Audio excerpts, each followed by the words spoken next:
Buenas tardes. Bueno, qué gusto da ver este salón de actos lleno a rebosar. Claro que sí, la ocasión lo merece. Hay algunos huecos, no sé si estarán ocupados o no. Yo por aquí veo algún huequecito. Pueden preguntar, más que nada, para que no se quede vacío y que la gente que esté de pie pueda sentarse. Les voy a pedir también que silencien o apaguen sus teléfonos móviles, porque la verdad que si nos suena el teléfono en medio de la conferencia, el apuro que pasamos, ya solo por eso, ¿verdad? Es mucho mejor silenciarlo o apagarlo. Bueno, un saludo para el presidente de Aluex, Juan José Caravaca, así como para el resto de su junta directiva. Saludamos, por supuesto, a nuestro conferenciante de hoy, al notario Miguel Ángel Vicente Martínez. Un saludo también muy especial para el concejal del Ayuntamiento por el Partido Socialista, Jacinto Navarro, que esta tarde nos acompaña.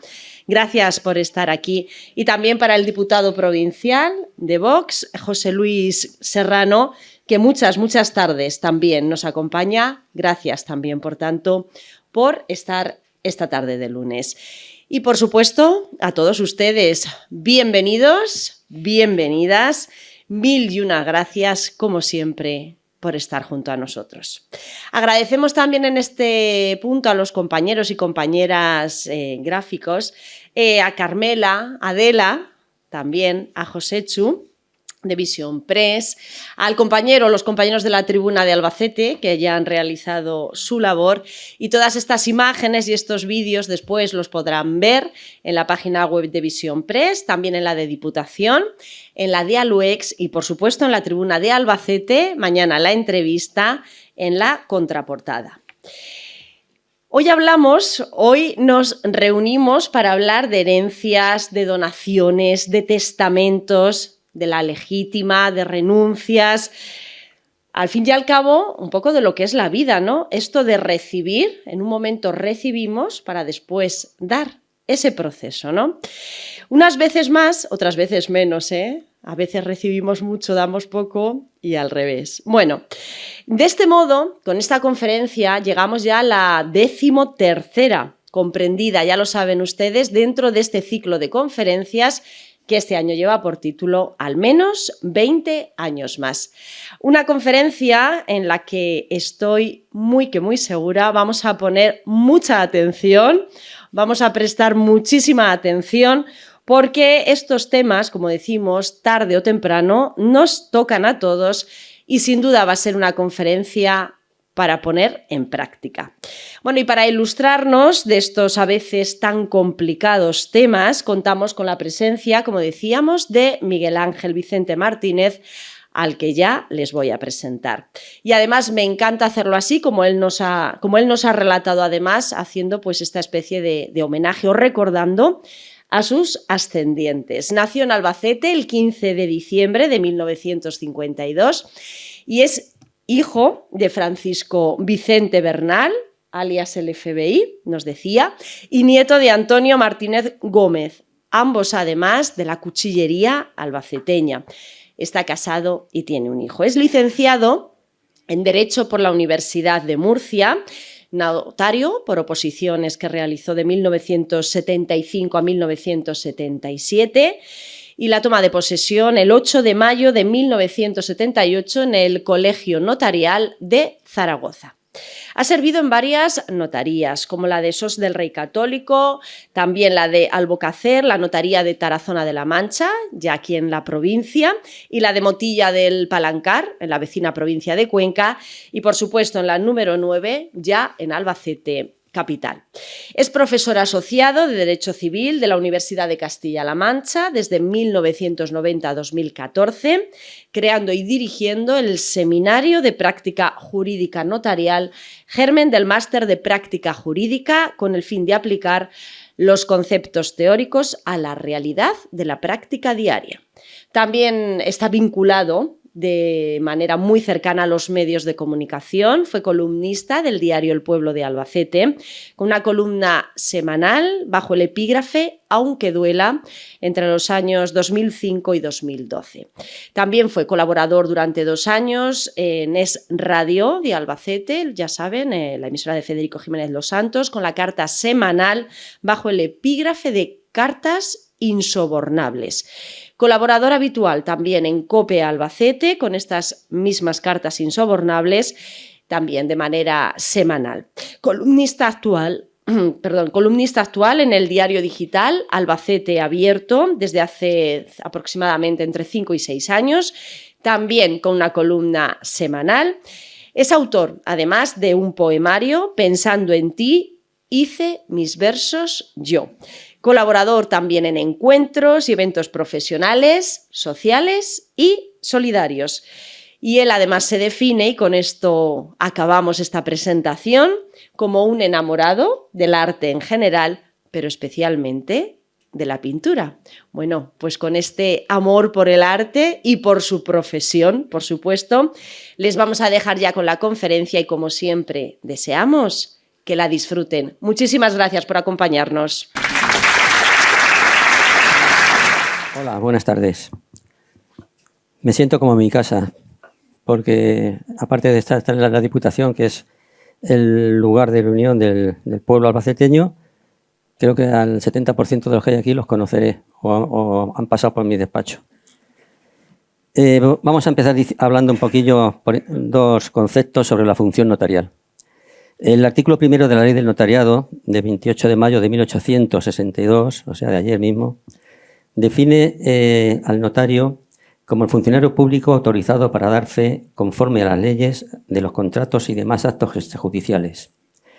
El notario tiene una doble naturaleza o versión en su función. Por una parte, el funcionario público, dependemos del Ministerio de Justicia, que nos proporciona la plaza correspondiente, y a la vez somos profesionales del derecho, autónomos en la vida ordinaria del tráfico jurídico que llevamos entre manos. Nosotros tenemos que pagar nuestro local, tenemos que pagar a nuestros empleados, pagar nuestra seguridad social y todos los gastos que implica la notaría, mobiliario, etcétera, etcétera. O sea que por una parte somos un autónomo y por otra parte el funcionario público que solamente nos reserva la plaza en exclusiva en cada sitio en que está demarcada cada notaría. Tenemos, por tanto, esa facultad fundamental delegada del Estado de dar fe, en una palabra, de hacer que un documento se convierta en público con nuestra intervención. Es lo que distingue al documento público del privado. En el privado intervienen las partes sin más, y al documento público ya se le da fuerza de veracidad y de legalidad, en principio, por el notario que lo autoriza. Nuestros documentos se llaman instrumentos públicos, que son de 3 clases: escrituras, actas y últimamente no, ya desde el año 2000, en que se unificaron en el cuerpo del notariado los corredores de comercio, también intervinimos en las pólizas. La sucesión por causa de muerte. Bien, la sucesión por causa de muerte es la subrogación de una persona en los bienes y derechos transmisibles dejados por otra a su fallecimiento. Puede ser a título universal, cuando lo que se hereda es todo el patrimonio del fallecido, todas las relaciones jurídicas transmisibles, activo y pasivo, se le llama herederos. Y a título particular, cuando solamente se reciben bienes o derechos concretos y determinados. Entonces se le llama al beneficiario legatario. La diferencia fundamental entre heredero y legatario es que, en principio, el heredero asume toda la responsabilidad de las deudas que deje el causante, con el peligro no solo de responder con lo que recibe de herencia, sino también puede ver involucrado su propio patrimonio particular, si no acepta, en la forma que se dice, a beneficio de inventario, que es una manera de aceptarla, pero lleva muchos más requisitos, convocatoria de los acreedores, en fin, un poco más de trasiego y de jaleo. y el legatario, sin embargo, solamente responde de las deudas del causante con los bienes que recibe la herencia. No pone en peligro en ningún momento su patrimonio. En este último apartado que pongo ahí del eje ferenda, yo propondría que siempre en la sucesión por causa de muerte se heredaran los bienes y que no se transmitiera, bueno, las deudas al heredero o a la persona que recibe los mismos.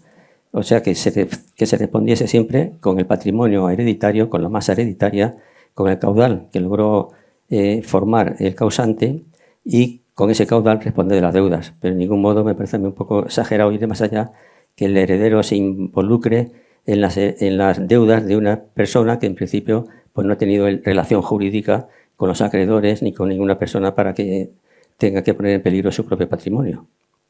Eso es importante. La aceptación, ya digo, puede ser pura o a beneficio de inventario en ese caso, y también cabe la renuncia a la herencia. Este acto es últimamente bastante frecuente por dos motivos fundamentales. Primero, porque no se ve uno capaz de afrontar los costes fiscales que conlleva la transmisión de los bienes del fallecido al aceptante de la herencia, y en otros casos porque se ve que el montante de las deudas son superior a los bienes que uno recibe. Últimamente se están viendo bastantes casos de renuncia de ese tipo. Tanto la aceptación de la herencia como la renuncia tienen el carácter general de irrevocables, es decir, el que acepta no puede volver a volverse atrás y el que renuncia tampoco puede volverse atrás. La manera de deferirse la herencia, por su origen, puede ser por voluntad del causante, o sea, del fallecido, o por ministerio de la ley. La que se rige por la voluntad del causante es porque este señor, el fallecido, otorgó testamento antes de morir. Y la intestada es para aquellos casos en que el fallecido no otorgó acto de última voluntad o el que otorgó es nulo o no tiene eficacia por cualquier causa. La sucesión testada, ahí nos encontramos fundamentalmente con la figura del testamento. El testamento es el acto de última voluntad realizado por una persona para determinar el camino o el íter, digamos, que han de recorrer sus bienes hasta llegar a las personas que nombra herederos o legatarios. El artículo 667 del Código Civil lo define como el acto por el cual una persona dispone para después de su muerte de todos sus bienes o de parte de ellos. A eso se llama testamento. El testamento, vamos a hablar solamente de los ordinarios y en los que interviene el notario fundamentalmente, porque los ordinarios tenemos el testamento, tres clases fundamentales. El hológrafo, que es el que hace una persona por sí y ante sí, sin intervención de fedatario público, y están luego el abierto y el cerrado, en los que interviene un notario. El hológrafo yo siempre he dicho que es el que hace una persona que tiene la suerte de llegar a los 100 años de edad, está solo y abandonado un poco en su casa, y en un día de estos de tormenta, de viento y lluvia extraordinaria, aburrido, dice, coño, ¿qué voy a hacer? Pues voy a hacer testamento. Y se pone ahí y lo escribe de su puño y letra. Tiene que ser mayor de edad y tiene que hacerlo hológrafamente, o sea, con su puño y letra. El peligro de este testamento es que luego hay que adverarlo en un procedimiento ante notario y puede que llegue a buen fin o no. O también que se extravíe y no aparezca nunca. Luego tenemos el testamento cerrado, que es intermedio entre el hológrafo y el abierto, en el que el testador hace esa misma operación de hacerlo él solo, lo mete en un sobre, pone lo lacra, lo cierra, pone unas señales y va a un notario y dice, señor notario, aquí está mi última voluntad. Y el notario lo único que hace es levantar un acta en la que dice, se presenta fulano de tal, me trae un sobre con estos signos y tal y cual, y en el que dice que esta es su última voluntad. Pero ese sobre también queda en el aire, porque o se lo lleva el propio autor o lo deposita en poder de alguien, puede depositarlo en manos del notario, aunque para el notario los depósitos son voluntarios. Yo tuve he tenido 2 casos de intento de testamento cerrado y les he quitado la idea inmediatamente. Digo, es que esto va a ser un fiasco, más vale que hagas el abierto que lo ordinario. Pues el abierto es el testamento normal y ordinario ante notario, en el que comparece el testador manifiesta su voluntad de lo que quiere dejar para el futuro, el notario le aconseja y le organiza su voluntad, se la transcribe al texto con arreglo a la legislación vigente, claro, para que no haya luego problemas de impugnaciones a última hora. Él ha tenido algunas dificultades el testamento abierto porque originariamente, desde que se publicó el Código Civil en el año 1889, para el testamento abierto siempre se han requerido la presencia, el notario, lógicamente, sine qua non, y la presencia de 3 testigos. 3 testigos que además tenían una cierta actividad, tenían que ser 2 de ellos conocer al testador y apreciar incluso que el testador tenía capacidad para hacer el testamento, con lo cual era una cosa un tanto absurda. En primer lugar, porque si hay un funcionario público con la delegación de la facultad de dar fe pública, no tiene ningún sentido que aparezcan, hay figuras que no tienen nada que ver con el contenido de un testamento de una persona. Porque el agravante de los testigos, que yo siempre he sido contrario a la presencia de testigos, y creo y propongo también del eje Ferenda, como digo al final, de que se debían suprimir en todos los casos, habiendo notario. Si está el notario para dar fe, ¿qué coño pintan ahí los testigos que no tienen ninguna función? Y con el peligro que siempre ha ocurrido de que se dio lugar a la espantada de los testadores del lugar de residencia a otro punto donde hubiera notario distinto en el que los testigos no lo conocieran. Porque lo más normal cuando se hace un testamento, cuando se hace el testamento a favor de los hijos, a partes iguales, etcétera, etcétera, pues no hay problema. Cuando se hacen a partes desiguales y con concreción de bienes, o incluso no habiendo hijos, se nombran a unos hermanos o sobrinos y a otros no, pues los testigos lo primero que hacen al salir de la notaría era decir al no nombrado: mira, tu tío no te ha nombrado heredero, y entonces le amargas de la vida al tío por motivo de su testamento antes de morir, porque el testamento solamente tiene eficacia cuando uno muere. Es un documento que se hace, se guarda con sumo secreto, no puede darse copia solamente al testador mismo que lo ha hecho, y cuando fallece, pues solamente a los que puedan tener interés en el mismo, aportando la partida de función y el certificado general de actos de última voluntad, en la que constan, porque cuando se otorga el testamento, nosotros mandamos un parte a la Dirección General de Registros y Notariado, y hay un registro general de actos de última voluntad en la que constan todos los testamentos que han otorgado en España todas las personas, y poniendo la fecha y el notario que lo autorizó. Por tanto, se puede sacar inmediatamente la copia cuando lleves esa partida de función, que creo que te la dan del registro civil a partir de los 15 días después del fallecimiento.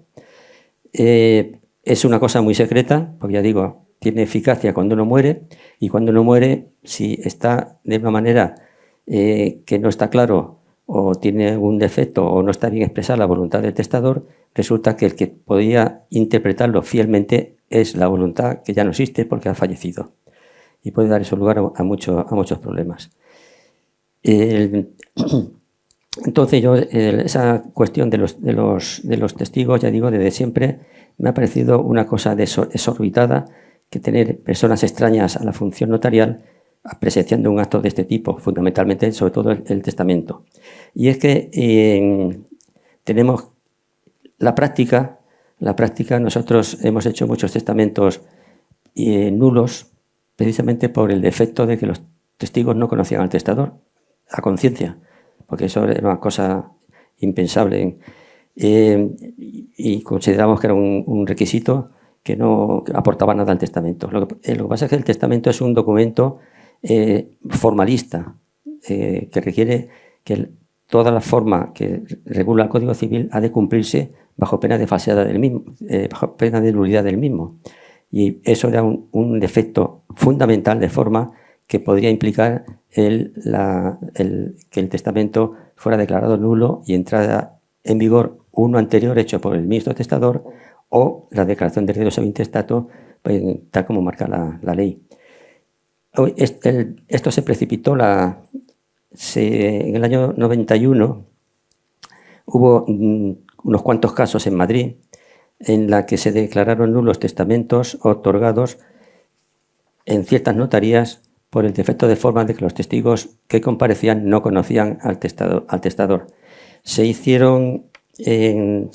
probaron en el procedimiento judicial que en esos testamentos, pues a lo mejor 100 o 200 o 300 aparecían como testigos siempre el portero del inmueble donde estaba ubicada la notaría, el portero del inmueble del edificio anterior y el encargado del garaje de ese inmueble. Entonces se declararon nulos esos testamentos con la gravedad de que entraba en vigor el anterior hecho por el mismo testador, que era precisamente el que no quería ese hombre que tuviera vigor. Pero, en fin, por causa de esa circunstancia, entonces ya estaba en marcha reformar el tema de los testigos en los testamentos, pero se precipitó con estas sentencias del año 91. Y el mismo 91, la ley de 20 de diciembre del 91 rectifica y ya deja sin efecto que 2 testigos, o sea, que no hicieran falta 3 testigos, sino solamente 2, que tampoco tenían que esos 2 que conocer al testador, y por tanto ya se quedaba un poco la puerta abierta a todos los testamentos anteriores, porque la disposición transitoria de esa ley decía que serían válidos todos los testamentos hechos con anterioridad que se acomodaran a la nueva normativa y no hubieran sido declarados por resolución judicial firme nulos. La operativa era la siguiente. Yo estaba a lo mejor en Tarazona de la Mancha como notario y si es el testamento normal del padre a los hijos a partes iguales, no hay problema. Pero cuando son sin hijos o a unos, incluso a un hijo puede desheredarlo y a otro darle más parte o menos, pues los testadores iban a hacerlo a la Roda. Y allí había testigos que no los conocían. Y los de la Roda pues venían a Tarazona por el mismo motivo. O sea, y éramos conscientes de que esos testamentos los estamos haciendo con el peligro de su nulidad, que afortunadamente la ley del 91 lo zanjó, porque las consecuencias fueron muy graves en estos temas de los testamentos que se declararon nulos en Madrid. Aún así, siguieron los otros testigos que tampoco tenían por qué, y además ahora ya en 2021 se volvió a reformar algunos artículos del Código Civil en el que ya casi desaparecen los testigos, solamente para casos muy extravagantes, digamos, como cuando el testador no sepa o no pueda firmar. Que yo sigo opinando que tampoco hace falta por qué intervenir ahí testigos. Además, ese artículo yo creo que va en contra de la Constitución española, de que todos somos iguales entre la ley, porque el que no sepa leer o escribir y firmar tiene que tener 2 testigos ahí vigilándolo. Es absurdo, siempre que intervenga el notario, lógicamente. Bueno, pues el testamento abierto es el normal. El testamento abierto normal que se hace entre matrimonios con hijos, pues es el testamento del que se llama vulgarmente del uno para el otro, que no significa que el que se quede con el patrimonio de su cónyuge fallecido, sino que se queda con los bienes propios suyos, la mitad de los gananciales y el usufructo de la parte correspondiente al fallecido. Disfrutarlo mientras viva y luego ya hace el tránsito a los hijos cuando fallece el segundo cónyuge. Es el que se hace el 99,99% de los casos si no hay especiales problemas. Por eso conviene hacer el testamento por la sencilla razón de aplicar al viudo algo más de lo que le concede la ley, porque si no hay testamento en la sucesión intestada, la legislación solamente le reserva el usufructo de 1/3, el tercio de mejora de los descendientes siendo hijos o línea recta descendente, o el tercio de la mitad si heredan los ascendientes, o 2/3 partes del tercio si heredan otras personas. Siempre es importante mantener ese coto cerrado, de no molestar al viudo que queda, que ya tiene bastante con la pérdida de su cónyuge, y sobre todo fundamentalmente dirigido a preservar el uso de la vivienda familiar, que no tengas que, por cualquier hijo que te salga así ciertamente lanzado, que te tengas que ir de tu casa porque decidan venderla y a ver dónde aterrizas. Por eso el testamento se hace en esas condiciones, usufructo universal de uno al otro. Cuando decimos el usufructo universal también estamos infringiendo la ley, es que aunque tengamos que estar siempre vigilando el cumplimiento de la ley, por otra parte parece que somos también, en cierto modo, delincuentes, entre comillas, porque cuando dejamos el usufructo entero de un cónyuge a otro, estamos infringiendo la normativa del Código Civil, porque cuando hay descendientes, la herencia se distribuye en 3 tercios. Está el tercio de legítima estricta, que es un tercio que hay que dejar obligatoriamente a todos los descendientes en el grado correspondiente a partes iguales, no se puede gravar ni con el usufructo que estamos grabando a favor del viudo, y cualquiera de los herederos puede pedirlo al día siguiente del fallecimiento de su padre o de su madre. Luego está el tercio de mejora, que también tiene que ser para descendientes, pero que lo puede distribuir desigualmente. Dejárselo entero a uno, habiendo 2 hijos, o en proporciones diferentes, incluso a nietos, viviendo los hijos. Y luego está el tercio libre, que ese sí se le puede dejar a cualquier persona extraña. A Rita la cantadora, si no se le era aficionado a ella, o cualquier cosa. Pero eso para tenerlo en la cabeza, a mis alumnos de la Facultad de Derecho, para que se acordaran siempre, sobre todo cuando era la descendencia, descendientes, los herederos, que pensaran siempre en un semáforo. El punto rojo, la legítima estricta intocable; el punto ámbar, el tercio de mejora; y el tercio libre, el punto verde. De esa manera se les queda en la cabeza, que alguno me lo recuerda todavía y dice, me acuerdo por eso, por el semáforo, porque así no metemos la pata cuando intervenimos en algunos casos. Cuando estamos dejando el usufructo universal al viudo o a la viuda, y estamos infringiendo la ley, porque estamos grabando el tercio de legítima estricta, que es ingravable. Lo que pasa es que aplicamos una solución que procede del derecho romano, que se llama la cautela socini, en virtud de la cual grabamos ese tercio, pero dejando al heredero más de lo que le podía corresponder, porque si el tercio de legítima estricta tiene que ser a partes iguales, le nombramos herederos a partes iguales también en la mejora y también en el tercio libre. Y puede ocurrir que un hijo o todos digan que no están de acuerdo con ese gravamen que estableció el padre o la madre en su testamento, pida su parte legítima estricta, y entonces se dice que el viudo recibirá su cuota legal usufructuaria, que es el tercio en usufructo del tercio de mejora, y el tercio libre en plena disposición. El caso, por ejemplo, que hubiera 2 hijos, uno reclama su legítima con esta cláusula, por 6 partes recibiría una, que es la mitad del tercio de legítima estricta. El tercio de mejora y el tercio libre iría para el otro, que recibiría 5/6 partes, con su parte también en la legítima estricta, y se vería beneficiado. Y si el testamento que ya digo es el formato normal, en un matrimonio con hijos sin especiales problemas, es el que se aplica, ya digo, en todos esos casos, y preserva sobre todo los derechos del cónyuge sobreviviente, el que queda todavía en vida. Tenemos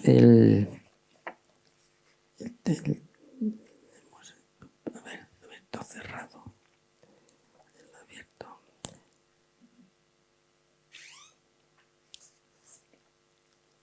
Hay también otra problemática que yo también planteo del eje Ferenda, porque en territorio de derecho común al que pertenece la Comunidad de Castilla-La Mancha, a distinguirnos de los territorios forales como puede ser Aragón, el País Vasco, Cataluña o Navarra, por ejemplo, pues el testamento notarial, cada cónyuge tiene que hacer el suyo, independiente, que muchas veces cuando vienen dice, son 2, no se puede hacer en uno.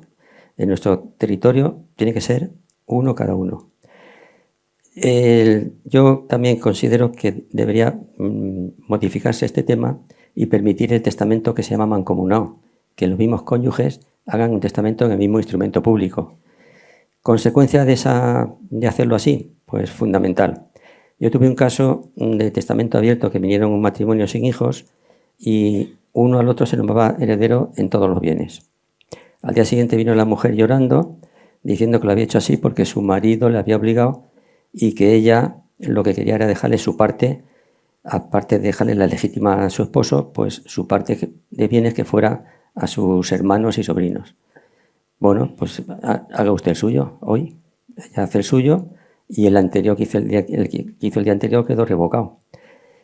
Yo siempre he pensado, en este caso, porque yo no le puedo advertir al marido, oye, que tu mujer ha venido a cambiar el testamento. Eso es total y absolutamente secreto. Yo siempre he pensado y digo, ojalá y hubiese muerto primero el marido, porque si fallece la mujer y va el marido tan pancho a coger su última voluntad para apropiarse de los bienes y ve lo que ha hecho, la reacción del mismo sería porque se ha muerto y si no la hubiera matado, la mato, ¿no? Porque entonces el testamento mancomunado en el mismo documento, en el mismo instrumento, supone que viene solamente uno a revocar y automáticamente se revoca las cláusulas correspectivas del otro cónyuge, con lo cual nos quedamos en paz. De esta manera puede haber ese peligro de que se cambie el testamento y luego se encuentre uno con la sorpresa de que lo tenía bien todo cubierto y tenga un pequeño problema. Bueno, tenemos más acá. Los testigos de oficio, ya digo que eso prácticamente ha desaparecido. Quedan algunos resquicios para el que no sabe o no puede firmar o escribir, pero yo creo que habría que suprimirlos 100%, todos esos casos de testigos que no tienen nada que apuntar. En cuanto a la libertad de disposición mortis causa, tiene una problemática fundamental, y es que tiene una cortapisa o un freno en que existen lo que se llaman las legítimas, que hay personas que por ley tienen que heredar sí o sí de una persona fallecida. Yo también discrepo un poco en esto y creo que las legítimas deberían desaparecer. Las legítimas, quizá en el momento que se publicó el Código Civil, pues a lo mejor eran necesarias por proteger a las familias. Entonces en la familia vivía eternamente todas las generaciones en el mismo bloque o en la misma casa y todos colaboraban en la marcha común. Pero yo creo que es una cortar las alas a una persona, si en vida puede, como he dicho anteriormente, disponer de todos sus bienes libremente, incluso despilfarrando o tirándolos por la borda, ¿por qué para causa de muerte le limitamos la libre disposición? Lo normal es que el padre, por ley natural, se lo quiera dejar al hijo. Pero ¿y si el hijo ha salido rana, uno de los hijos, o no? Últimamente, sobre todo a partir de la COVID, vinieron muchos testadores quejándose y con la intención de desheredar a uno o más hijos, o a todos incluso a veces, porque dicen que habían estado enfermos en el hospital, que no le habían visitado, que no habían preguntado por ellos, que los han dejado abandonados un mes o 2 meses, o los han llevado luego a la residencia de ancianos y allí los han dejado como una escoba. Y hay unos hijos que sí se preocupan y otros que no. Entonces ellos venían con ese dolor íntimo de decir, es que mi hijo, fíjate, en este momento crucial de mi vida, que estoy a punto de expirar o cualquier otra circunstancia de estas, me deja abandonado y me deja abandonado a mi suerte. Entonces, ¿por qué tengo que dejarle yo parte a este muchacho que además me odia o incluso me ha maltratado de palabra o de otra manera? Entonces yo creo que, porque las causas de desheredación son muy rígidas y muy extremas, que atente contra la vida del testador, que le obligue a hacer testamento o a cambiar el que tenía, en fin, que son pocas causas. Últimamente ha habido sentencias del Tribunal Supremo, una del 2014, otra del 2015, tengo aquí recogidas, en la que interpreta las causas de desheredación y las aplica a otros supuestos no expresamente contenidos en la ley, por maltrato de palabra o falta de asistencia, respeto y de consideración al testador por el hijo que quiere desheredar, y que todas esas circunstancias se pueden considerar como maltrato psicológico y abandono emocional por parte de los hijos y nietos, que les ha llevado a una ruptura de los deberes elementales de respeto y consideración a su padre y abuelo, que había padres, hijos y nietos, con la referida conducta de menosprecio y abandono familiar. En estos casos el Supremo consideró que la causa que se expresaba, que literalmente no se cumplía, pues interpretando ampliamente esos preceptos, en base a esta doctrina jurisprudencial, consideraba válida la desheredación del hijo pródigo, digamos. Las sentencias están allí, habrá alguna más posterior seguramente, y habría que cambiar también eso. Vamos a Estados Unidos, que no sé si lo he dicho ya o no, que es una de las democracias que se considera más avanzada del mundo. Prácticamente en todos los estados, creo que hay, no sé si hay 1 o 2, cuyo nombre no recuerdo ahora, es la libertad de disponer de los bienes después de la muerte es absoluta. Y todos conocemos casos que salen en las noticias alguna vez que el súper rico fulano de tal ha dejado heredero al gato o al perro. Y ya los hijos tienen ya la conciencia de que saben que no esperan en principio nada de sus padres. Lo que pasa es que ya digo, lo normal es que el padre pues nombre a los descendientes, incluso redistribuya la herencia entre ellos según las necesidades que vea, porque a lo mejor a uno le ha pagado una carrera y a otro no, que se ha quedado trabajando en casa, y así a lo mejor merece la pena mejorarlo en la forma que sea. No estrictamente, como dice el Código Civil, sino en la manera que libremente determine el testador. Ese es el tema fundamental de la desheredación, porque ya te digo, en caso de últimos, y la verdad es que muchas veces dices, bueno, ¿y qué vas a hacer? ¿Cómo vas a enfocar el tema este de la desheredación si no hay causa literal en el Código Civil para aplicarla? También ha habido casos que esto ya son un poco más sangrantes, de que viene un individuo y dice, bueno, vengo a desheredar a mis 3 hijos. ¿Y eso? Porque no me hacen caso. Bueno, pues nada, yo lo pongo así. Y luego heredera mi pareja actual, que es una sudamericana. Digo, ya hemos jodido. Ya la ha comido el tarro y al final tenemos... Yo trato de disuadir un poco en el sentido, interrogarlos a fondo, digo, a ver, ¿por qué causa quiere usted dejar a los hijos fuera de su derecho a heredar? Pero claro, ocurren esas circunstancias que al final de la vida pues uno se deja llevar la voluntad por otra persona que concurre y fastidia a los herederos. Sí, es un caso que no es infrecuente, ¿eh? Hay más de uno y más de 2. O sea que... Luego, bueno, todo eso luego acaba en pleito, ¿no? Porque los hijos demandarán a la heredera y pidiendo la nulidad del testamento porque la causa que alega el padre pues no era realmente cierta. En Castilla-La Mancha tenemos que mirar también el aspecto fiscal que también es importante. En Castilla-La Mancha tenemos una legislación fiscal en materia de derechos de sucesiones bastante buena, porque en lo que es las sucesiones, pues hasta 175.000 euros creo que no tributa, y luego va pasando por una escala de 175 a 240, pagarían el 80%, el 85% hasta llegar al 95%, o sea que se paga bastante y salen muchas herencias exentas de pago. Eso es una ventaja. Somos de las comunidades que estamos dentro de la horma de la Fiscalidad de Madrid, que también es bastante beneficiosa en este aspecto. En cuanto a las donaciones, pues las donaciones es la misma historia que la herencia, solo que aquí en la donación normalmente se transmite un bien concreto, o dinero, o una finca.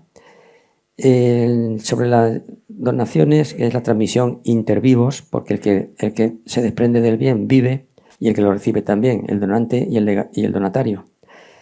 Tienen su peligro porque muchas veces la legislación ha permanecido muerta o digamos o dormida y no se ha aplicado en su momento, porque yo he hecho muchas donaciones de viviendas o casas de padres a hijos hace mucho tiempo y no pasaba nada, pagaban su impuesto de donaciones, que también en Castilla-La Mancha está también bastante reducido, pero a partir de X año, no recuerdo ahora mismo cuál, pues la agencia tributaria, escarbando, sacó una disposición que a la transmisión de intervivos de bienes le aplicaba la misma normativa que la que aplica a las compraventas.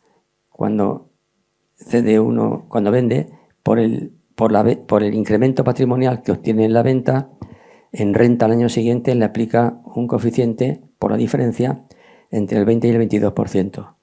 Entonces, al principio, cuando empezaron a escarbar en esto y no habían prescrito las donaciones hechas, pues algunos se llevaron un pequeño susto, porque les pedían ese incremento patrimonial.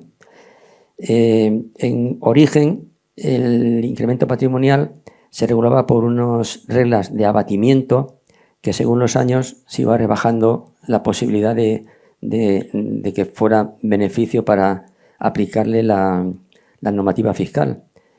Hasta el punto que si tenías 11 años y no habías hecho ninguna mejora, pues no había incremento patrimonial. Pero eso ha desaparecido. Hay un cierto abatimiento que, digamos, poco circunflejo o macilento, que te rebaja algo, pero poco. Entonces hay que llevar mucho cuidado cuando viene a hacer donaciones a mi notaría.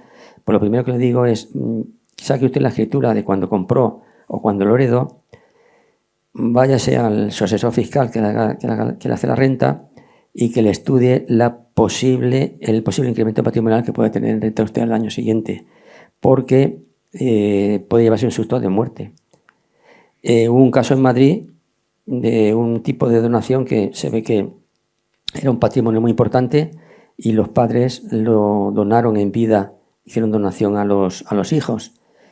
Y era importante el patrimonio, que la sorpresa que se llevaron los donantes al año siguiente cuando la agencia tributaria les requirió, creo que andaba la cosa que les solicitaban por 200 millones de pesetas en esa época de incremento patrimonial, con lo cual, claro, pusieron el grito en el cielo, la notaría pues estaba como esa norma dormida que no se aplicaba, pues no la hizo la escritura y ya está. No sé cómo acabaría la cosa, que al notario a lo mejor le pedirían responsabilidad o lo que fuera, pero claro, tampoco, porque tú ibas a donar y la agencia tributaria es la que se mete por medio. Por 200 millones de pesetas, que no son pocas, le pedían a la agencia tributaria y eso hay que pagarlo, sí o sí. O sea, supongo que tendrían que vender parte del patrimonio. O sea que eso es... Por eso yo en esos casos, como es la legislación fiscal es una selva, que hay que estar ahí dentro para saber por dónde van los tiros, yo siempre les remito a su asesor fiscal o el que le hace la renta anualmente para que le estudie el caso y si ve que hay poca incremento, lo hacen y si no, esperarse a la sucesión. Porque en la sucesión, por causa de muerte, ese incremento ya no se tiene en cuenta.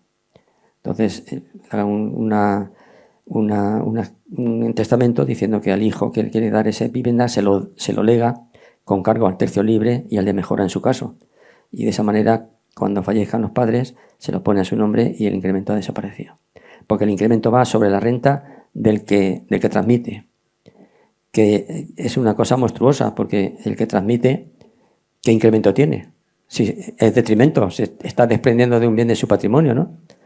Pero aquí le aplican la misma norma, como siempre, la sartén por el mango. Y así no hay manera de escabullirse. Bueno, en contra la legítima se ha hablado de la legítima de los descendientes porque está hecha el sistema de legitimario en base a esa trilogía de que dice que el amor desciende primero hacia la línea descendente, hijos, nietos y demás descendientes. El amor luego sube, a falta de descendientes, legitimarios son los padres o abuelos, y luego se extiende, a falta de descendientes y ascendientes, el que hereda. El que tiene derecho a mi intestato es el cónyuge viudo.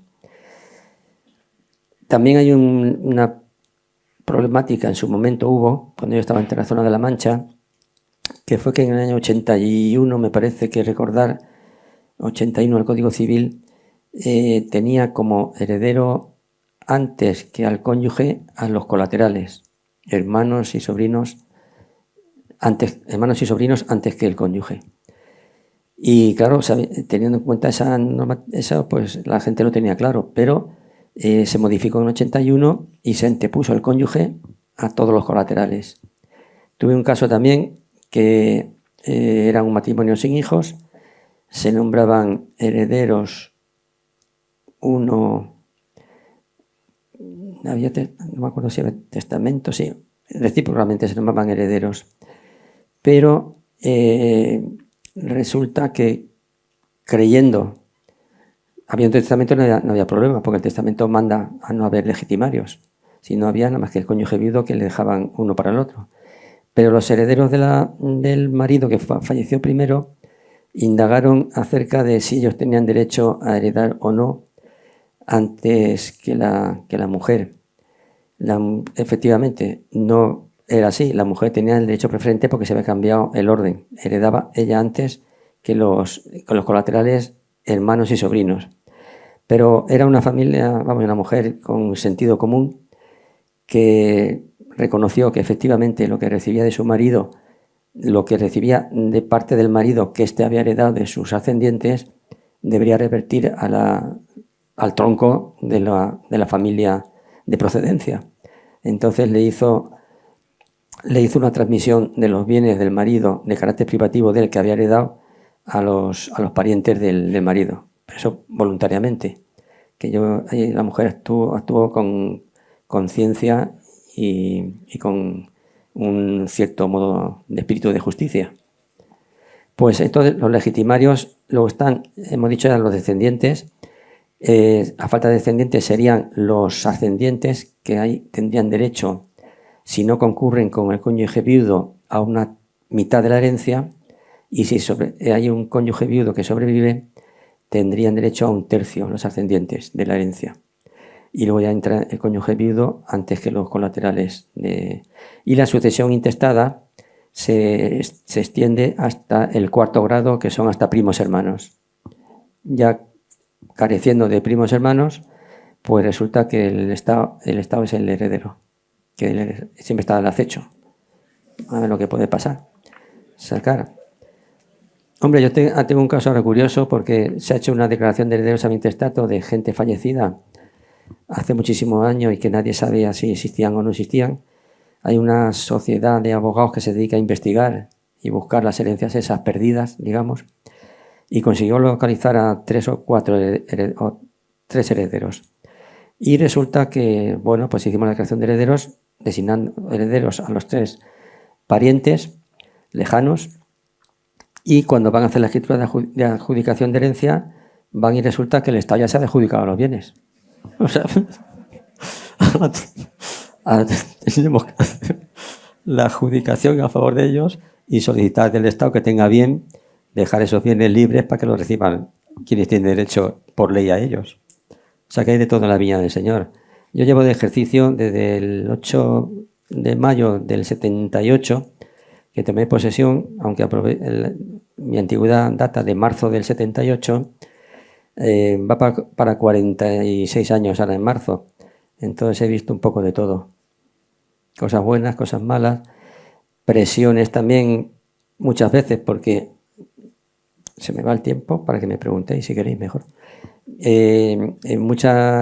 Ahora por ejemplo un caso tengo de un testamento que llama la hija diciendo que quiere la copia del testamento de su madre, porque a ver que parece que lo ha cambiado. Y digo, ¿ha muerto la madre? No, pues entonces tararí que te vi. Que pídeselo a tu madre la copia que te la enseñe ya si quiere, pero es que no puede ser. Otro caso también de un cónyuge que viene a por el testamento de su mujer. Conocido, claro, pensando que como me conocen dirá, este va a tragar. Tu mujer es que ha fallecido, tu mujer. No, vive, y bueno, tiene que venir ella. Uy, es que está muy inútil, no puede salir de casa, no sale y tal. Digo, pues no hay más remedio que tiene que venir. O que te hagan un poder a ti para que puedas obtener eso. O sea que de hecho lo había cambiado, le había dejado la legítima estricta. Pero el hombre pues quería enterarse. O sea, que ya digo que el testamento yo creo que es el instrumento público que da cartas de naturaleza a un notario, porque además es en el que tenemos que poner los 5 sentidos o incluso 7 u 8 si hubiera más. Porque el peligro es ese, que va a valer y tener eficacia cuando ha muerto la voluntad que ahí se expresa, que es la única que en caso de error o equivocación podía rectificarla, pero ya no existe. Entonces mucha gente viene y no sabe ni lo que quiere. Pero quiero esto, aquello, en fin, van dando mandazos. Entonces tienes que estar ahí. El otro día estuve 2 horas con una mujer que no había como manera de entenderla de lo que realmente quería. Al final lo vimos claro. pero había hecho un testamento que no se adecuaba en nada a lo que ella quería. Y digo, sí, es que claro, hay que atornillar el asunto, escarbar hasta los cimientos para que de un punto de otro se pueda acabar sabiendo la realidad de lo que quiere el testador o testadora en este caso. Porque luego, ya digo, una vez muerto, eso ya no tiene marcha atrás. Y lo que ha escrito, escrito está, como dice el refrán. He tenido muchos vericuetos en la viña del Señor, esta que llevo vendimiendo varios años. Yo me he adelantado también ahora a la reforma esta última del 81, que a mí también me hace gracia las reformas que hace el legislador hoy en día. Está más preocupado por el formalismo que por el fondo. Y a mí siempre me ha gustado el artículo 663 del Código Civil, que dice que están incapacitados para testar, porque el testamento lo puede hacer uno desde los 14 años de edad. O sea, desde los 14 años de edad puede hacer testamento una persona. Dice, están incapacitados para testar primero los menores de 14 años de uno y otro sexo, y el que habitual o accidentalmente no se hallare en su cabal juicio. Era una expresión cojonuda, porque te lo ponía muy claro. Es que cada tantos años tuve uno en la parte de Castellón, que vinieron los sobrinos alterados, que se muere mi tío, que quiere hacer testamento, que lo quiere hacer, pero está bien. Sí, está bien. ¿Va a poder firmar? Sí. Coño, me hicieron ir a un pueblo de al lado, y cuando llegué estaba el tío de pie en la cama con el pijama, dando saltos y diciendo, soy el rey de España. Y digo, joder, ¿y este es el que tenía capacidad para testar? Desgraciados, entre comillas. O sea que, en fin, que la gente cuando huele la herencia, pues quiere arrimar el asco a su sardina. Eso está claro. Entonces, este artículo ahora se ha modificado en el 81 y habla, no pueden testar la persona menor de 14 años, ya no dice ni de un u otro sexo, pues como hay tantos ya, pues la persona menor de 14 años y segundo, la persona que en el momento de testar no pueda conformar o expresar su voluntad ni aun con ayuda de medios o apoyos para ello. Digo, coño, este es el loco, porque no el que había antes. Porque antes de la reforma, el artículo 665 preveía la posibilidad de otorgar testamento el loco demente en un intervalo lúcido, que era perfectamente viable. Siempre que el demente pretenda hacer testamento en un intervalo lúcido, designará al notario 2 facultativos que previamente le reconozcan y no lo otorgarán sino cuando estos respondan de su capacidad, debiendo dar fe de su dictamen en el testamento que suscribirán los facultativos y testigos si hubiera que intervenir. Tuve un caso también, ya digo que me han pillado a todos, de una persona que en intervalo lúcido tenía declarada incapacidad absoluta judicialmente, y se nombraron 2 facultativos que en ese momento decían que tenían facultad para hacer el testamento y lo hicimos así también, con los 2 facultativos firmando y también con testigos. Creo que este testamento intentaron impugnarlo, porque alguien me dijo, Miguel Ángel, te vamos a impugnar un testamento, y yo volvía que era este. Y nada, no sabían que había designado facultativos que daban fe ellos en ámbito de medicina de que esta señora que lo hacía estaba perfectamente capaz en ese momento. Luego volvería a sus andadas, pero lo que eso ya estaba hecho. Entonces desaparecen esas expresiones que a mí me gustan.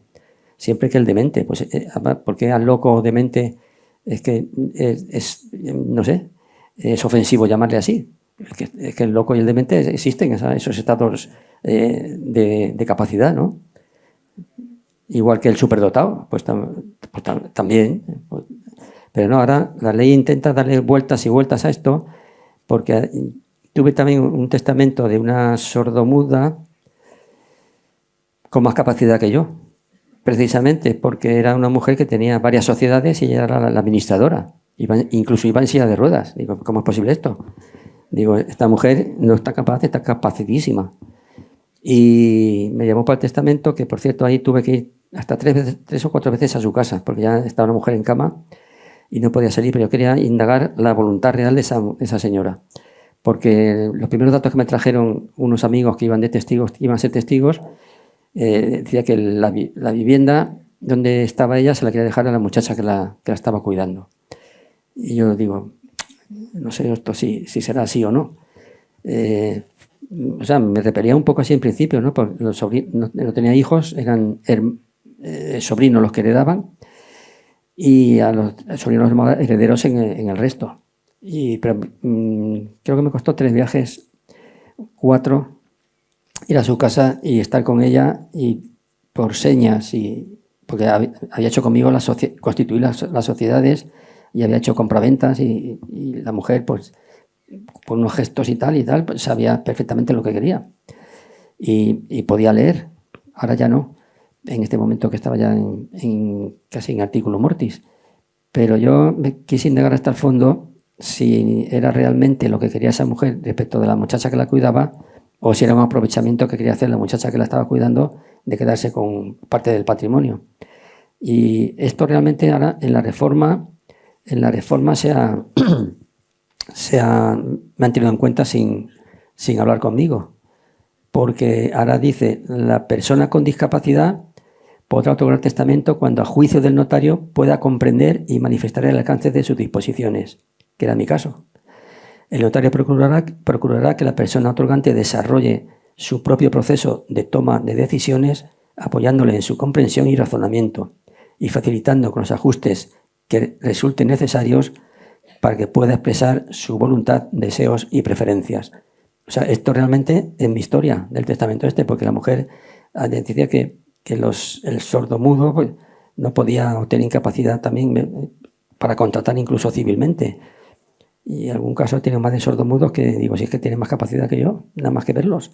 Era un matrimonio también, esto eran actos intervivos para comprar una vivienda en que los dos eran sordomudos casualmente, marido y mujer. Y el juez habían intentado instalar la declaración de incapacidad, que es lo que se estilaba, pero el juez los examinó y dijo que no les daba la incapacidad porque los veía también capaces.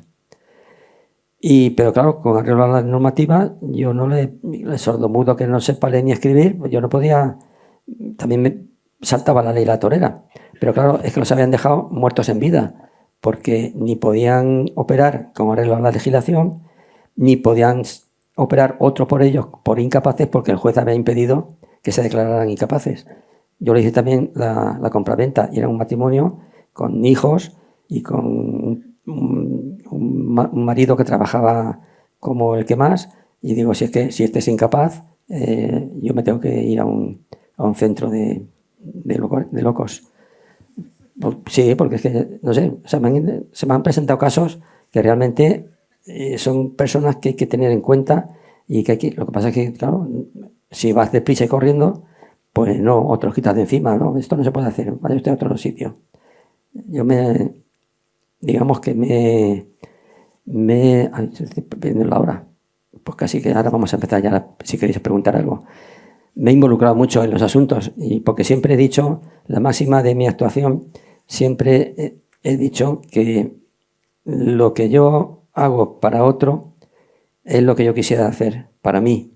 Entonces, incluso ayudando a algún compañero que ha metido la pata y le he buscado soluciones para resolver su problemática, y digo, porque a otros compañeros se lo dicen, uy, ha metido la pata, a ver cómo sale de esta.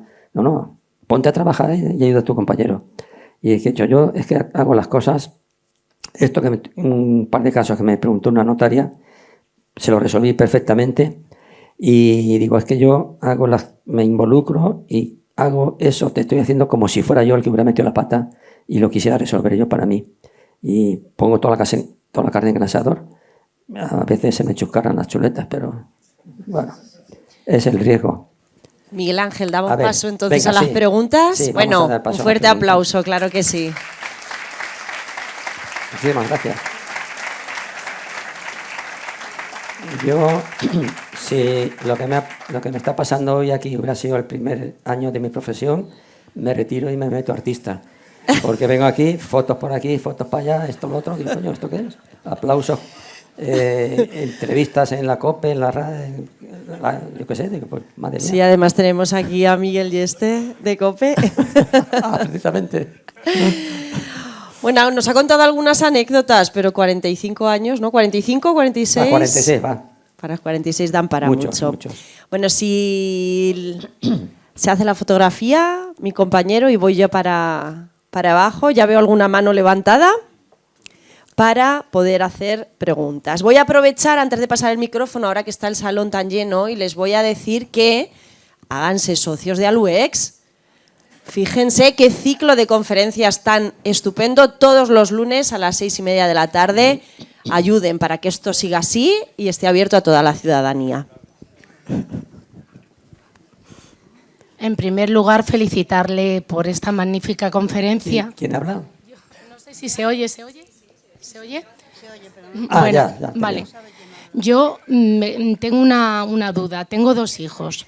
Entonces, ¿qué me aconseja usted? Que los bienes que tengo yo ponga en el testamento. A tal hijo, este piso. Al otro, el otro. O que lo haga indiviso. Bueno. Y luego se tengan que poner de acuerdo. Porque el problema es, ¿qué pasa si no se ponen de acuerdo luego ellos? Hombre, para dividir. Pueden no ponerse de acuerdo, tanto si le dejan individualmente a cada uno, como si lo hace por indiviso. Entonces, si no se ponen de acuerdo, pues no tendrían más remedio que llegar a pleito, que es lo indeseable. Sí, y en cambio, si, por ejemplo, pongo esto para esto para... Entonces sí, ya lo tienen asignado y... Digamos que es una especie de partición hecha por el testador. Yo le aconsejo ahí que hablara con los hijos y decir, mira, ¿qué os parece que os designe esto para ti, esto para ti, esto para ti, para ti? Y de esa manera se evitaría el conflicto el día de mañana. Muchas veces ocurre eso, que el testador o testadora ha hablado antes con los hijos y cuando designa bienes concretos para uno y otro. Luego también hay que tener en cuenta que cuando designa bienes a uno a otros puede ocurrir que los lotes no sean iguales, que haya una diferencia de valoración. El testador entonces puede decir que la diferencia se compense entre ellos o que no se compense porque el que lleve de más se le adjudique, o sea, se atribuya al tercio libre y al de mejora, aunque lleve uno un poco más que otro. Pero mejor hablar con ellos antes. Aquí hay otra pregunta. Un padre con hijos que quiere repartirles por igual. ¿Es mejor hacer testamento o no hacerlo? El testamento es mejor hacerlo. Es mejor hacerlo. Los hijos van a heredar por naturaleza, sí o sí. Porque la declaración, si no hay testamento, se hace el acta de declaración de herederos a intestato, en la que ahora hacemos también los notarios, antes eran en el juzgado, y se designan a los parientes más próximos, a los hijos, a partes iguales. Y luego ya tienen que ellos hacer la aceptación de herencia y ya adjudicarse los bienes como quieran, o por indiviso, como ha dicho esta señora, o partiendo ya y adjudicando bienes concretos a cada uno. Pero el testamento es conveniente porque muchos tienen temor a hacer testamento porque piensan que eso es para cuando uno se muere. Y es precisamente cuando no hay que hacerlo. Porque me han llamado a mí muchas veces para ir a hacer testamento a un hogar, a una casa particular o al hospital, y resulta que cuando llegas allí, no, que el que está allí con 90 años a punto de expirar no tiene ninguna voluntad de hacer nada. Son los que están al lado los que están pinchando para que vayan a hacer testamento. Yo, de hecho, en una casa particular que fui, pero yo siempre digo, pero que te aseveren que están capaces y que pueden firmar. Sí. Que llego allí, la señora en la cama, sentada, como una esfinge, allí puesta, y le hablaba y nada. Y ya el marido, que tenía interés en ser heredero, él se decía, parece que ha dicho que sí.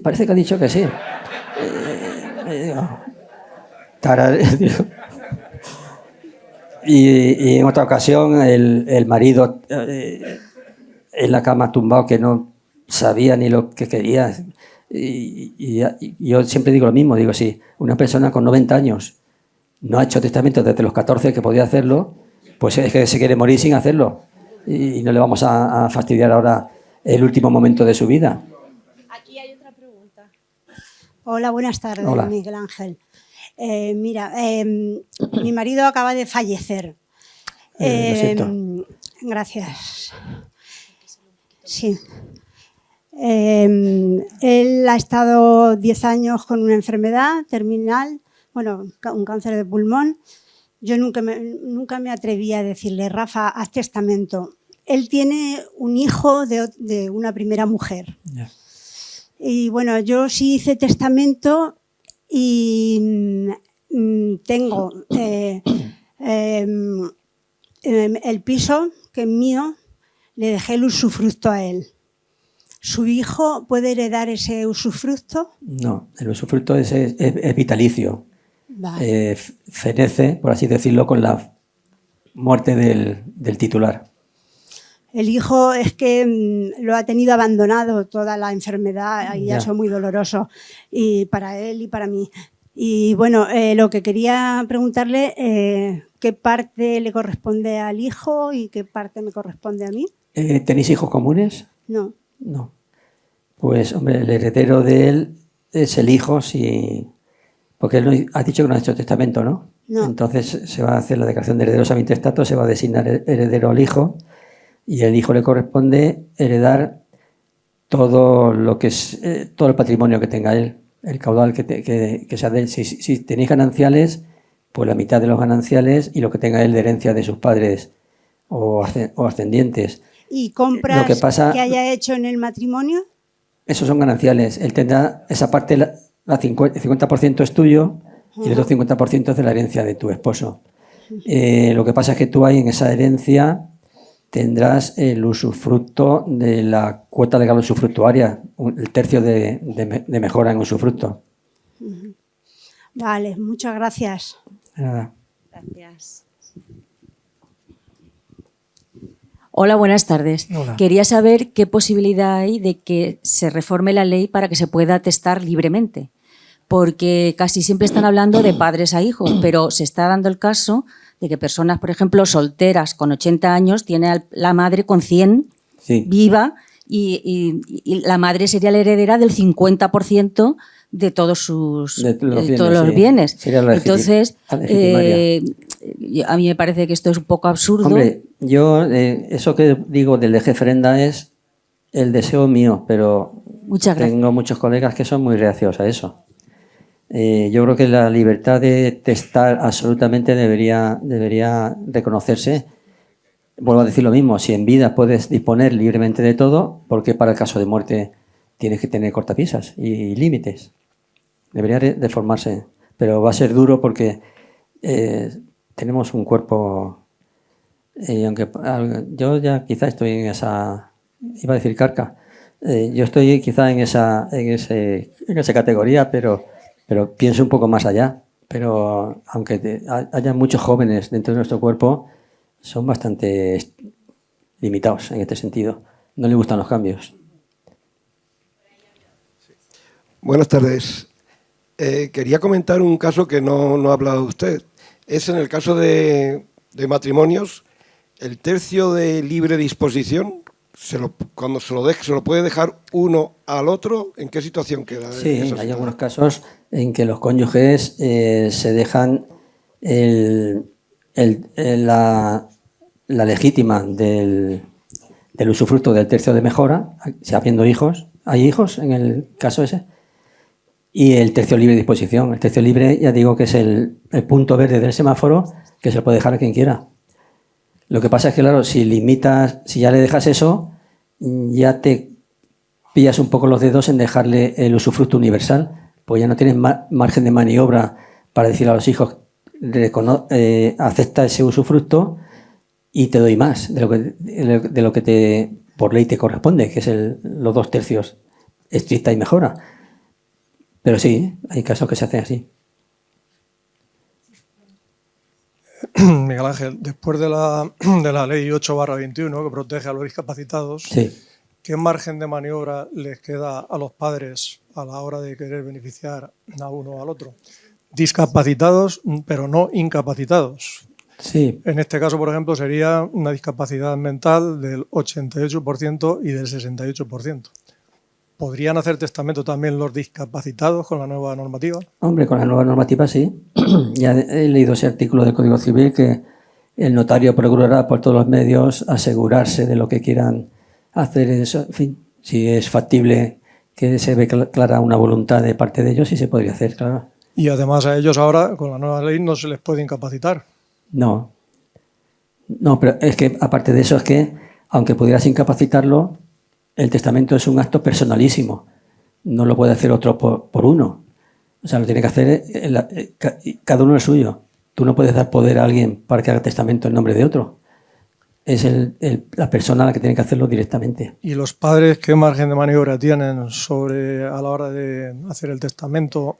Hombre, los padres tienen una posibilidad de que pueden mejorar a los discapacitados usando el tercio de mejora y el tercio libre. ¿Hay otros hijos capaces? No, solamente esos dos. Ah, bueno, pues nombrar a los herederos a los dos y ya está.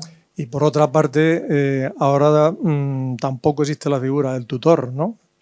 Existe ahí muy desfigurada. A mí me gustaba un montón el tutor. El curador, creo, o algo así, ¿no? Bueno, existía tutor, curador y tutor, protutor y curador existía. Ya. Insisto en que las reformas que están llevando a cabo ahora a mí no me gustan un pelo. Son nefastas y no regulan bien el asunto. A mí me gustaba la figura del tutor, que hay en contra del tutor. Pero todavía existe la posibilidad de nombrar tutor. ¿Y cómo podrían beneficiar los padres a este curador o tutor? Bueno, es que al tutor ya que se va a encargar o de curador ellos, o como queramos llamarle, están incapacitados para recibir bienes del testador, en este caso. No sé si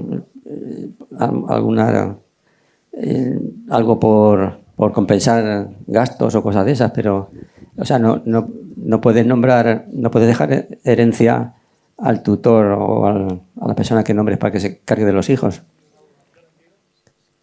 Sí, donación en vida puede hacerla. En vida no hay límite a la transmisión. Buenas tardes, don Miguel Ángel. Mi caso es que mis padres tenían hecho el testamento y mi madre cambió el testamento para favorecer a unos hermanos.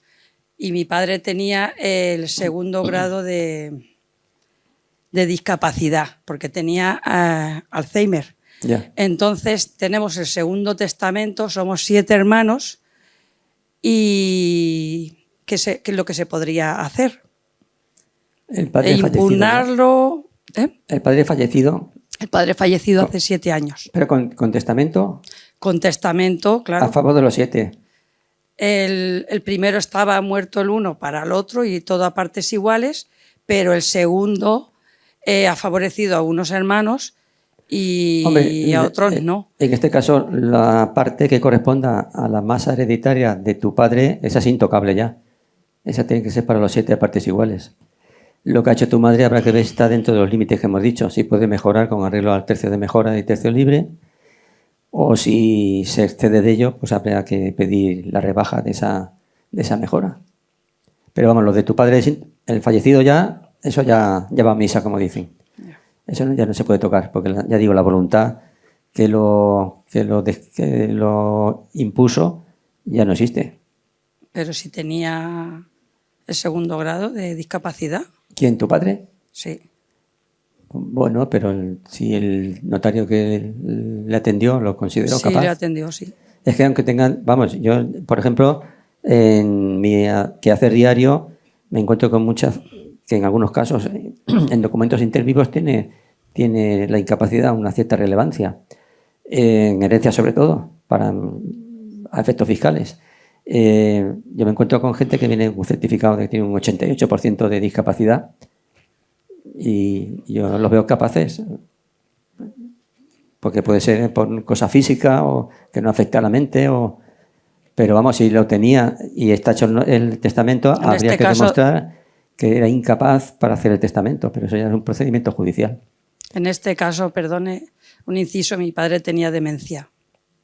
Ya, pero es que la demencia puede ser grave o no grave o media, en fin. Gracias. Eso ya depende del notario que lo examina, que lo ve. Voy para allá. Otra pregunta. Hay muchas manos levantadas aún, ¿eh? O conforme os voy viendo, pero este señor es que lleva aquí ya mucho tiempo. Gracias. Muchas gracias por la conferencia y por la amenidad que le ha dado. Gracias. Yo tengo pequeñas lagunas respecto a lo que... Sí, es que lo que he dicho es lo que ha dicho pecata minuta al lado de lo que lleva esto mucho consigo. concentrado. Bueno, pues, el cuestión es por aclarar, que quizás puedan pertenecer al mito. Se habla, yo vengo oyendo desde que tenía más de 14, pero poco más, que es conveniente hacer testamento porque si no luego se lo queda toda Hacienda. No, la pregunta es, ¿ahí varía de si haces testamento o no haces testamento el impuesto que tienes que pagar a Hacienda? El impuesto no. Antaño sí que había un recargo para las sucesiones intestadas, pero eso ha desaparecido hace muchísimo tiempo. Vale. O sea, el impuesto es el mismo testado o intestado. Vale.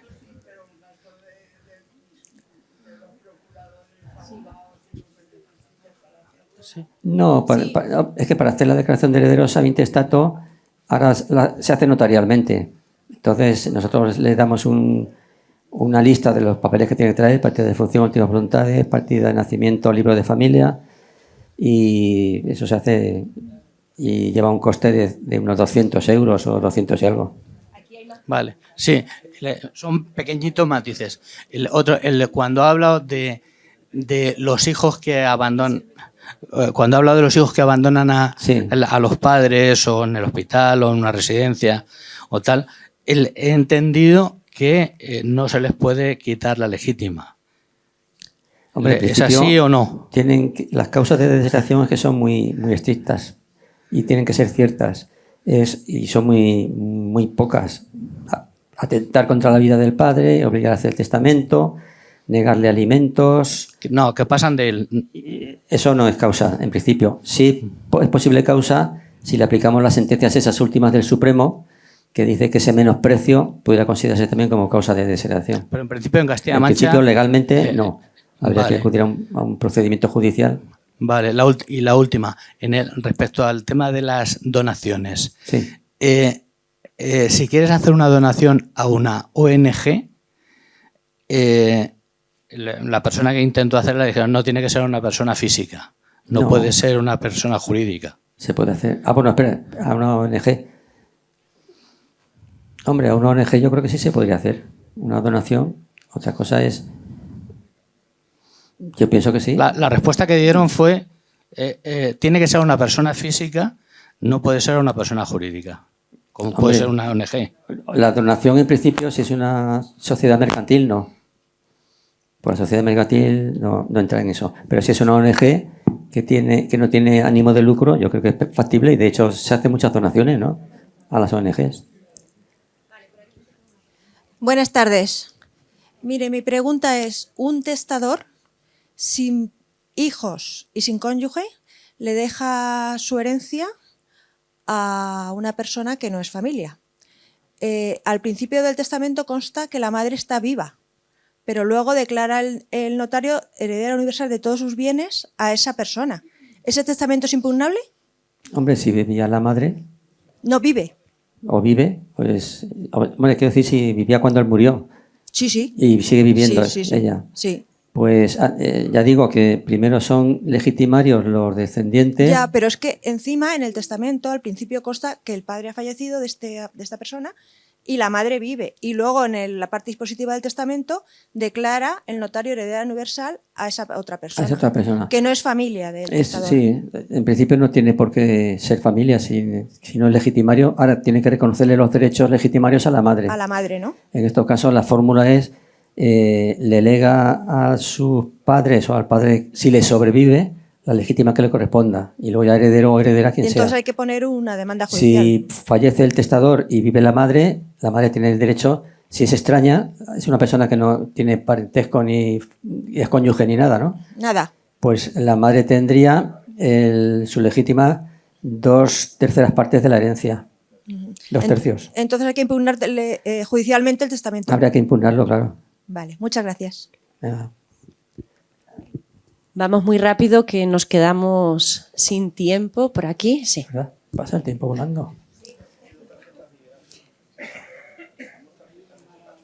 Ah.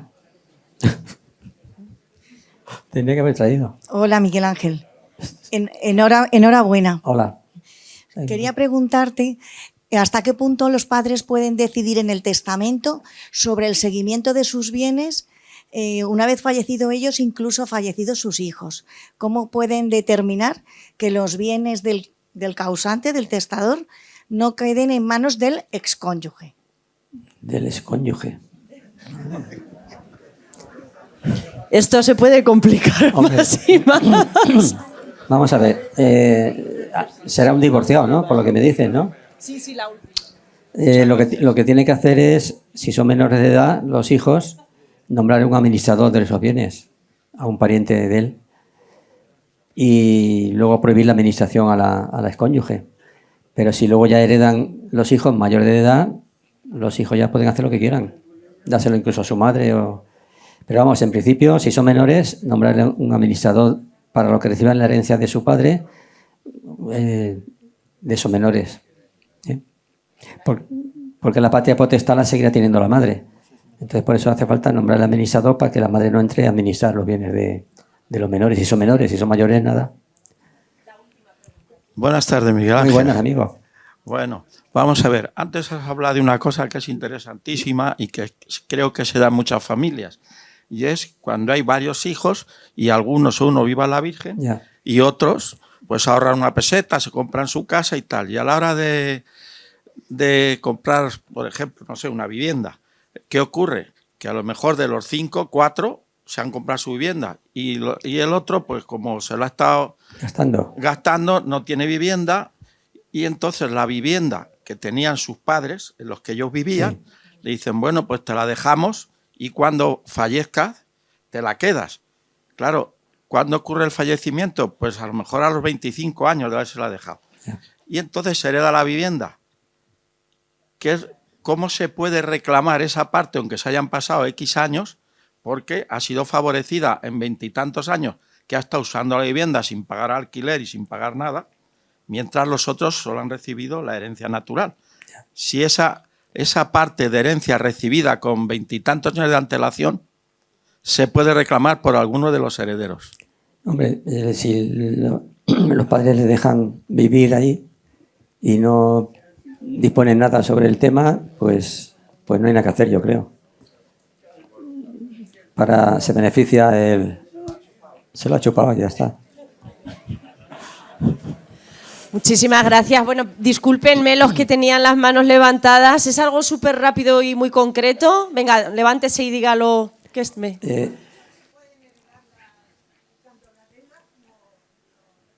Sí. No, hombre, eso tiene que averiguarlo los herederos, si hay deudas del causante o no, si tiene hipotecas o créditos o debe dinero. Hombre, antes de tomar, yo aconsejo pues, que se acepte la herencia a beneficio de inventario, si hay dudas, para limitar la responsabilidad del patrimonio propio. Bueno, yo estoy... Sí, podríamos seguir, ¿verdad? La Plaza Virgen de los Llanos, sin número.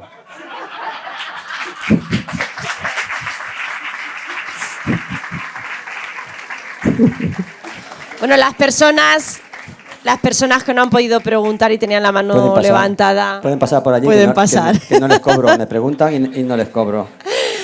Vamos a pedir al presidente de la Asociación de Aluex, a Juan José, que nos acompañe en este escenario. Miguel Ángel, si puede colocarse delante, junto a él. ¿Allí? Sí. Esto se lo quitamos, sí. Aquí lo dejamos, muy bien. Sí, por aquí. Ya está. ¿Si puede colocarse ahí, Miguel Ángel? Sí, vale. Muy bien. Bueno. Bueno, pues con este detalle, con este árbol, con esta encina, que es el símbolo de la Asociación de Aluex, se quiere agradecer su participación. Ahora Miguel Ángel para las fotos. Y mientras tanto, les recuerdo que el próximo lunes regresamos, lunes 12 de febrero. 6:30 de la tarde, aquí en este Salón de Actos de la Diputación Provincial de Albacete, abrimos nuevo monográfico en el que conoceremos al Albacete que es más solidario. Y lo vamos a inaugurar con Eloy Ortiz, el expresidente provincial de Cruz Roja, y también con Paco Pérez del Campo, que además hoy nos acompaña. Gracias, Paco, por venir, que él es el presidente de Cruz Roja en Albacete. El título de la conferencia, La Cruz Roja, una organización al servicio de la humanidad. No se la pierdan, muy interesante. Muchísimas gracias por acompañarnos.